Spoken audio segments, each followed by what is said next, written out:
Bulletin में सबसे पहले आपको इस वक्त की बड़ी खबर दंतेवाड़ा से दिखाते हैं, जहां मंगनार के पास प्रेशर आईडी ब्लास्ट हुआ है।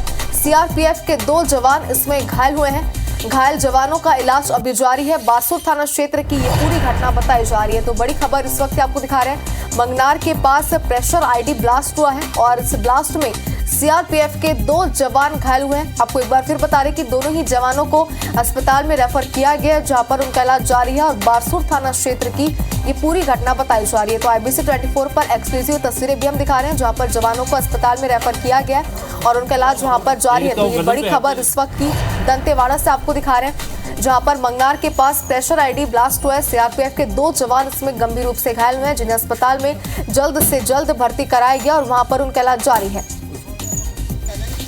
तो बारसूर थाना क्षेत्र की ये पूरी घटना बताई जा रही है। IBC 24 पर सबसे पहले खबर हम आप तक पहुंचा रहे हैं और एक बार फिर से एक ऐसी वारदात को अंजाम दिया गया। ऐसे मामले पहले भी सामने आ चुके हैं। इस बार आईडी ब्लास्ट में 2 जवान घायल हुए हैं। ज्यादा जानकारी के लिए हमारे संवाददाता वेद प्रकाश हमारे साथ जुड़ चुके हैं। वेद प्रकाश, एक बार फिर से आईडी ब्लास्ट की खबर यहाँ पर निकलकर सामने आ रही है। सबसे पहले आपसे यही जानना चाहते हैं कि 2 जवान जो घायल हुए, उनकी क्या स्थिति इस वक्त बनी हुई है?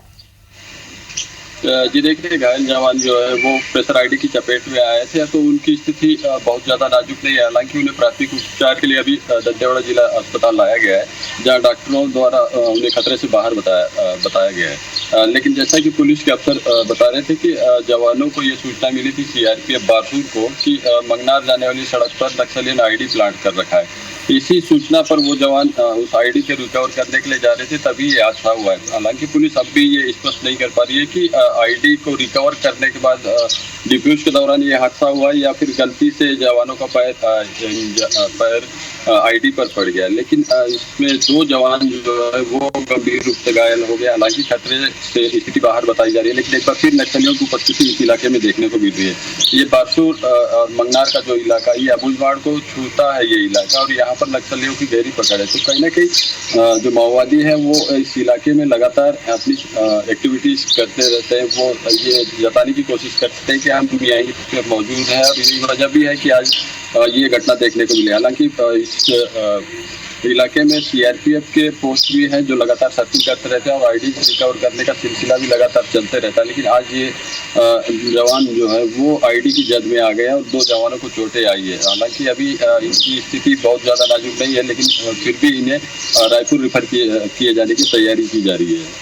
बिल्कुल वेद प्रकाश, इस जगह के बारे में थोड़ी जानकारी आप चाहते हैं। मंगनार ये वो जगह बताई जा रही है जहाँ पे आईडी ब्लास्ट किया गया है। क्या नक्सलियों ने इस तरीके की वारदात को पहले भी यहाँ पर अंजाम दिया है? जी हाँ, ये नदी पार का इलाका लगता है। हालांकि अब बारसूर नारायणपुर रोड बन चुका है, तो उस रोड से होकर के ही ये रोड कटते आए जहाँ पर ये हादसा हुआ है।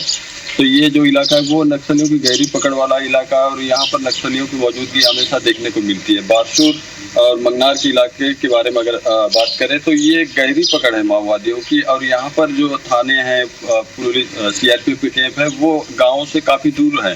तो ये वजह भी है कि यहाँ पर नक्सलियों की चहलकदमी आए दिन देखने को मिलते हैं। हालांकि जब भी ऐसा कोई इनपुट मिलता है कि माओवादियों की सूचना है या आईडी प्लांट की सूचना है, तो तत्काल ही पुलिस बारसूर थाने से निकलती है और साधार में सीआरपीएफ का कैंप है, तो वहां से जवानों की पार्टी मूव की जाती है। तो एक तरीके से पुलिस इस एरिया को नक्सल मुक्त करने के लिए लगातार प्रयास कर रही है। लेकिन अबुझमाड़ का इलाका चूंकि नक्सलियों की पकड़ वाला इलाका है, तो वो उनका आधार इलाका होने की वजह से नक्सली वहां घटनाओं को अंजाम देने के लिए पीछे भी नहीं हटते। जी वेद प्रकाश, तो घायलों की स्थिति को लेकर के, जवानों की स्थिति को लेकर के अपडेट आपसे लगातार लेते रहेंगे। फिलहाल शुक्रिया आपको तमाम जानकारी के लिए। पास प्रेशर आईडी ब्लास्ट हुआ है। सीआरपीएफ के 2 जवान इस ब्लास्ट में घायल हुए हैं। घायल जवानों का इलाज जारी है। अस्पतालों में जल्द से जल्द रेफर किया गया। बारसूर थाना क्षेत्र की ये पूरी घटना है। ग्राउंड जीरो से IBC 24 सबसे पहले ये तस्वीरें आप तक पहुंचा रहा है और इस ब्लास्ट में सीआरपीएफ के 2 जवान बुरी तरीके से घायल हुए हैं। फिलहाल हमारे संवाददाता भी हमारे साथ जुड़े हुए थे, जिन्होंने जानकारी दी कि अस्पताल में रेफर किया गया, जहाँ पर उनका इलाज जारी है। तो IBC 24 पर सबसे पहले ये तस्वीरें आप देखिए। तो IBC 24 पर एक्सक्लूसिव ग्राउंड जीरो से आपको ये तस्वीरें हम दिखा रहे हैं। आईडी ब्लास्ट से जुड़ी तस्वीरें हैं। बारसूर थाना क्षेत्र का ये पूरा मामला है। ज्यादा जानकारी के लिए हमारे संवाददाता वेद प्रकाश एक बार फिर से हमारे साथ जुड़ चुके हैं। वेद प्रकाश, तस्वीरें भी सामने आ चुकी है, विस्तार से बताइए इस पर। बैच करवा लो भैया। चलिए हमारे संवाददाता से एक बार फिर से हम जुड़ने की कोशिश करेंगे और विस्तार से पूरी जानकारी एक बार फिर से हम उनसे लेंगे और आप तक पहुंचाएंगे पल पल की अपडेट भी। फिलहाल ये तस्वीरें आप देखिए, ग्राउंड जीरो से ये तस्वीरें सामने और IBC 24 पर सबसे पहले ये तस्वीरें हम आपको दिखा रहे हैं। बारसूर थाना क्षेत्र की ये पूरी घटना बताई जा रही है। 2 जवान इसमें गंभीर रूप से घायल हुए। CRPF के जवान हैं जिन्हें जल्द से जल्द अस्पताल रेफर किया गया, जहां पर उनका इलाज जारी है।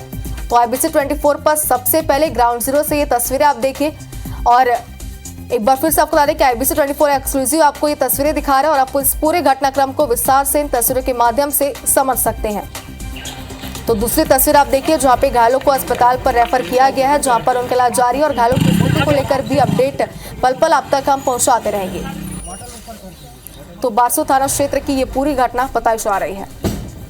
तो मंगनार एक ऐसी जगह है जहां पर नक्सलियों ने पहले भी इस तरीके की वारदात को अंजाम दिया है। पहले भी इस जगह पर कई बार ID ब्लास्ट हो चुके हैं और एक बार फिर से ऐसी खबर इस जगह से, इस इलाके से सामने आ रही है जहां पर ID ब्लास्ट हुआ है और CRPF के 2 जवान एक बार फिर आपको बता रहे हैं कि गंभीर रूप से इसमें घायल हुए हैं।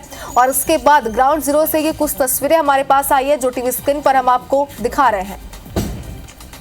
तो हमारे संवाददाता वेद प्रकाश एक बार फिर से हमारे साथ जुट के। वेद प्रकाश, लगातार इस पूरे मामले को अपडेट हम आपसे ले रहे हैं। फिलहाल ये तस्वीरें सामने आ चुकी है, विस्तार से बताइए अब इस पर। जी देखिए, तस्वीरों में जिस तरीके से आप देख पा रहे हैं कि एक कच्ची सड़क है, वहां से जवान बाइक से मूव करते हुए दिख रहे हैं और कुछ जो जवान है वो पैदल ही मूव करते हैं। जैसा कि अफसर हमें बता रहे थे, जो पक्की सड़क है वहां से ये रास्ता कटता है बारसूर के साथ से।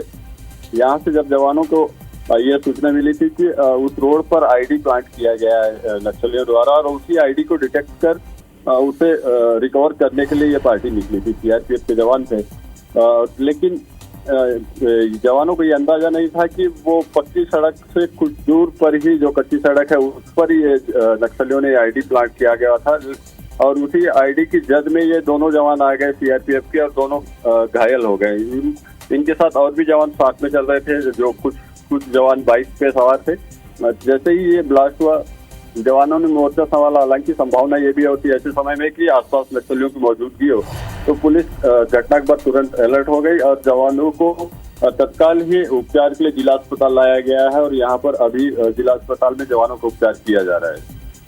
बिल्कुल वेद प्रकाश, जैसे कि आपने जानकारी दी कि सूचना पहले से मिल चुकी थी, जिसे डिफ्यूज करने के लिए यहाँ पर ये जवान निकले थे। तस्वीरें भी हम देख पा रहे हैं और समझ पा रहे हैं, लेकिन क्या स्थिति बनी हुई है फिलहाल उन 2 जवानों की? जी, जवानों की स्थिति खतरे से बाहर बताई जा रही है। हालांकि उन दोनों जवानों के पैरों में ज्यादा चोटें आई है, हेड इंजरी या कोई सीरियस कंडीशन हो ऐसी स्थिति नहीं है। डॉक्टरों ने उनका चेकअप कर लिया है और अब क्योंकि जवान ये चाहते हैं कि उन्हें बेहतर इलाज के लिए अन्य जो मेडिकल कॉलेज है या हायर रिफर सेंटर है वहां पर रिफर किया जाए। हालांकि स्थिति ऐसी नहीं है जैसा कि पुलिस के अफसर और डॉक्टर दोनों ही बता रहे हैं। अब देखना होगा कि क्या इन्हें रिफर किया जाता है या फिर जिला अस्पताल में ही उपचार कर इन्हें वापस ड्यूटी के लिए भेज दिया जाता है। बिल्कुल वेद प्रकाश, तो आगे भी अपडेट इस पूरे मामले को लेते रहेंगे। फिलहाल दर्शक को हम तस्वीरें भी दिखा रहे हैं कि कैसे ये पूरा घटनाक्रम हुआ। फिलहाल शुक्रिया आपका हमारे साथ जुड़ने के लिए और तमाम जानकारी के लिए। तो IBC 24 पर एक्सक्लूसिव तस्वीरें आप देखिए और जवानों की स्थिति को लेकर पल पल की अपडेट भी आप तक हम पहुंचाते रहेंगे।